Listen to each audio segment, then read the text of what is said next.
ओम नमः शिवाय। महाशिव पुराण में हमने पार्वती जी के जन्म की कथा सुनी।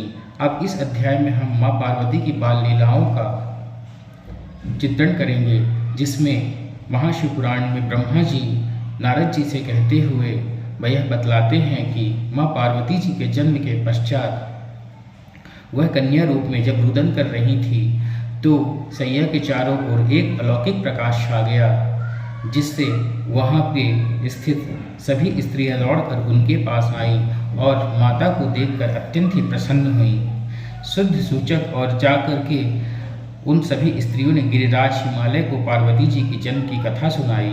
फिर अपने पुरोहितों को साथ लेकर महाराज कन्या के जन्म के स्थान पर जा पहुँचे।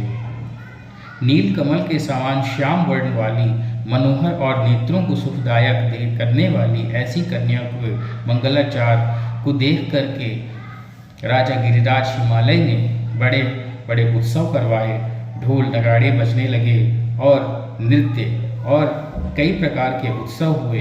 ब्राह्मण भिक्षुओं को दान पुण्य हुआ और फिर ब्रह्मादि देवताओं और मुनियों ने आकर संस्कार पूर्वक माता का नाम महाकाली, काली और इत्यादि नामों से उन्हें वर्णित किया।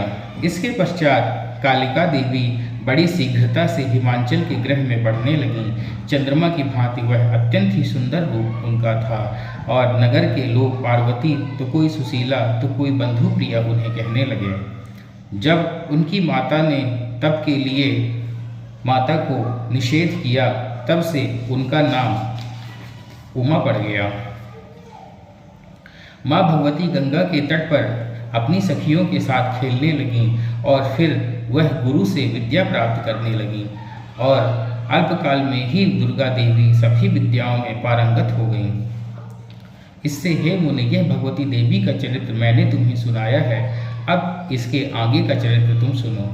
नारद और हिमालय की बातचीत। एक बार जब ब्रह्मा जी के नारद जी से संवाद हुआ, तब उन्होंने कहा कि नारद जी एक बार जब हिमालय पर्वत के पास बैठे थे, तब उन्होंने पुत्री को बुला करके उनका गुणदोष पूछा। नारद जी ने देवी को देखकर कहा कि हे गिरिराज, यह कन्या तो सब लक्षणों में आयुक्त और बहुत ही अलौकिक है, पर यह अपने पति को और सुख देने वाली और कीर्ति बढ़ाने वाली परम साध्वी और आनंदवर्धक होगी। इसके सभी लक्षण तो शुभ हैं, किंतु एक इसकी रेखा विलक्षण है, जिसका फल सुनो। योगी नंदा, गुण रहित और अकामी, माता पिता से रहित, अमंगल वेश वाला इसका